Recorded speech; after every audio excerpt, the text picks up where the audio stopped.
WWE 2K25 just released a massive new patch update that contains a long list of changes, including the addition of some brand new content with new entrances, creation parts and weapons. So in this video we're going to run through all the updates that were announced in the patch notes, along with some secret changes that weren't.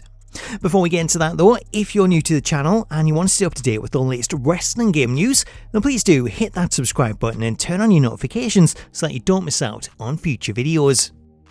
So let's talk the new patch 1.11 update for WWE 2K25. As ahead of the new Wave DLC, 2K have released a massive patch update that contains a ton of updates, with this patch weighing in at over 6GB in total.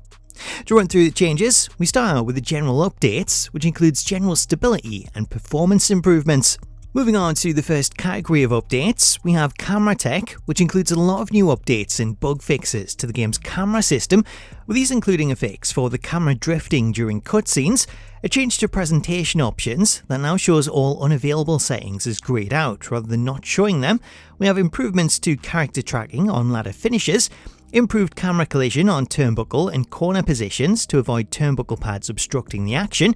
enabled split screen in cases where there's only AI managers, improved camera logic for multi-fall matches, improvements to stop blocking action cameras in MyGM backstage, improved logic for whether there's time to cut to the action camera to avoid disorienting camera cuts on very short animations, improved action camera timing for taunts, which now sees the camera cut end when the taunt ends. We have improved camera collision in the WWE Archives backstage arena, better logic for switching to spectator mode when ejecting managers, updates to the third-person camera that now has its own depth of field settings, and a number of small improvements to the cameras overall.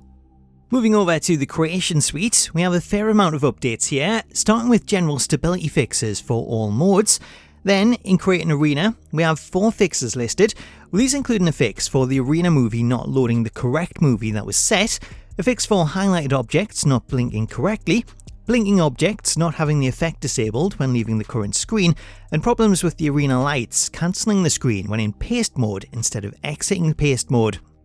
Staying with the creation suite, we also have several fixes for Create a Superstar, these including a fix for crashes that occurred after using the quick save feature, a new option that allows players to change the hair shine, which is something I know a lot of creators were waiting for. We have a fix for customization options not working as expected, fixed issues with camera transitions when previewing certain parts, a fix for the switch parts button when placing images, and the new ability to add images as face paint, which should come in really useful, especially if it works like the other face paint and wears off during matches. We also have one change listed for Create an Entrance and Create a Victory, which is a fix for changes to music not saving, which should now be fixed. Next up, we have some cutscene updates, the first of which is the addition of a brand new singles entrance for Cody Rhodes, though the entrance isn't assigned to Cody by default, so you will need to manually assign this in Create an Entrance, where you can find it under the name Cody Rhodes 3. When changing to the new entrance, it also comes with some new audio, as the crowd will now sing along to the music at the start.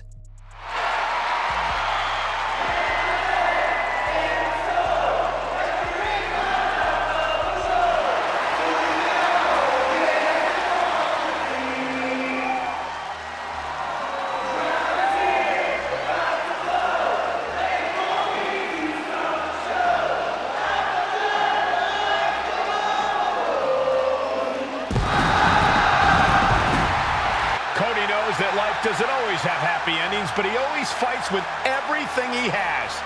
The American Nightmare has proven that when hard times come around, he's ready to face them head on. Staying with cutscene updates, the patch notes also list a new tag team entrance for Fraxiom, which is a team of Nathan, Frazer and Axiom, though like Cody, this motion isn't assigned to the team by default, so you will need to select this manually in Create an Entrance.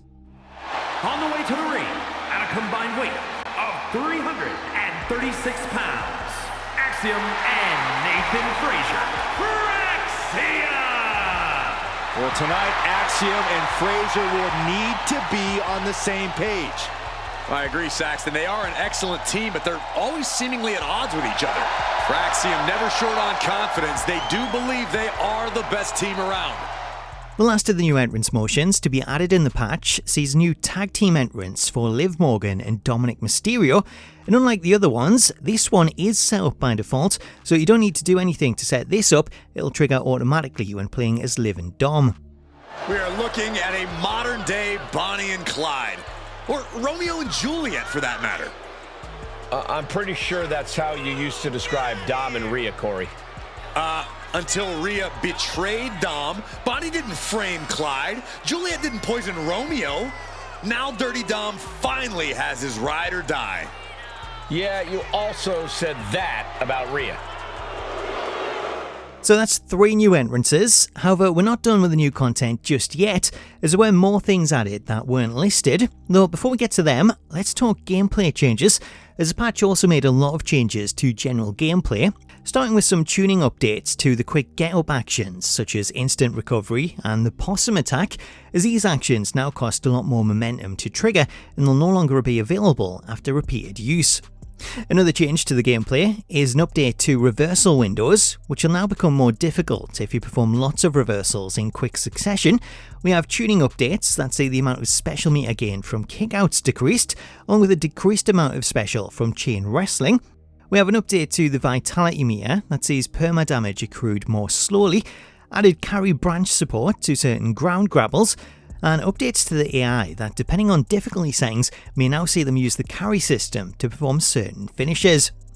Other fixes for the AI include a fix to the AI performing the possum pin too frequently, adjusted logic for AI settings to be properly utilised when players go to the outside, a fix for the AI using running attacks immediately after an Irish whip on the outside, improvements to logic for attack selection after performing a reversal, updated logic to use wake-up taunts instead of manually repositioning, a fix for springboards that sees the AI check to see if it's safe to perform them or if they could be interrupted, an update to the bruising mechanic that slows the rate that bruising appears, and more AI tuning, this time to decrease the probability of using trading blows, increase the probability of using chain wrestling, and decrease using ringside rollout when there's only 2 characters in the ring.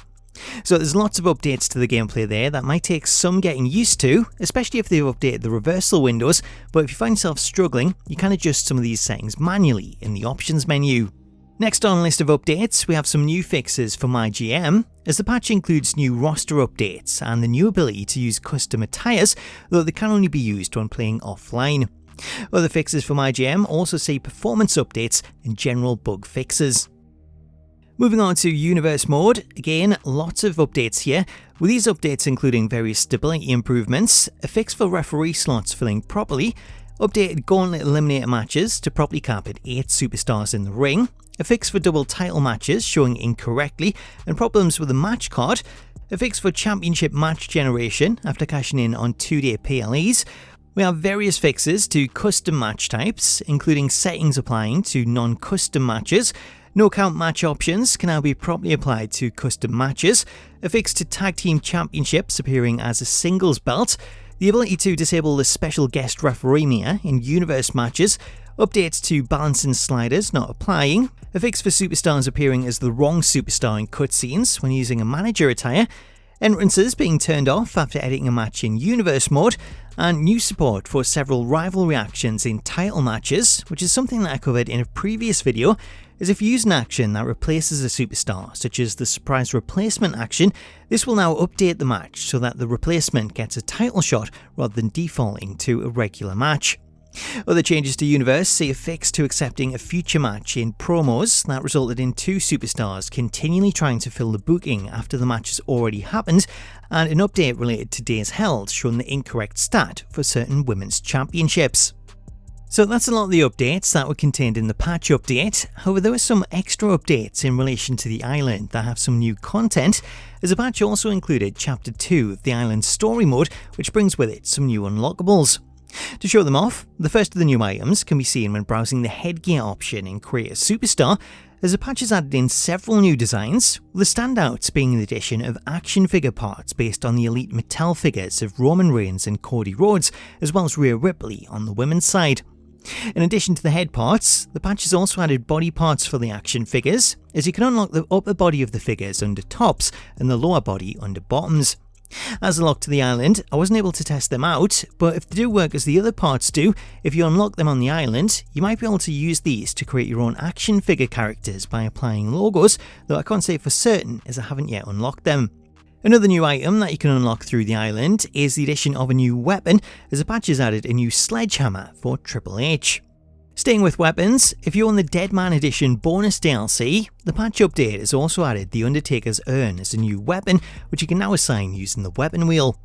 When using the urn, it comes with a unique animation that sees you smash it over your opponent, causing some of the ashes to spill out. In addition, if you use the urn with the Undertaker, it also features a new taunt. Going back to the new island content, also in relation to The Undertaker, we have the addition of a new unlockable manager, as 2K have added the Ghost of Paul Bearer that you encounter on the island as a new unlockable. So that's a roundup of all the updates and changes that were made in patch 1.11, along with some of the extra things that were added, but keep your eyes on the channel, as if there's anything else found, I'll cover those in a future video. Until then though, let me know what you make of the updates in the comments, and if you missed any of today's earlier videos, you can check out these videos detailing the delay to the Celebrity DLC and all of the new moves in the new Wave Pack. Until next time though, thank you so much for watching this video, have yourself an awesome day, and I'll catch you later.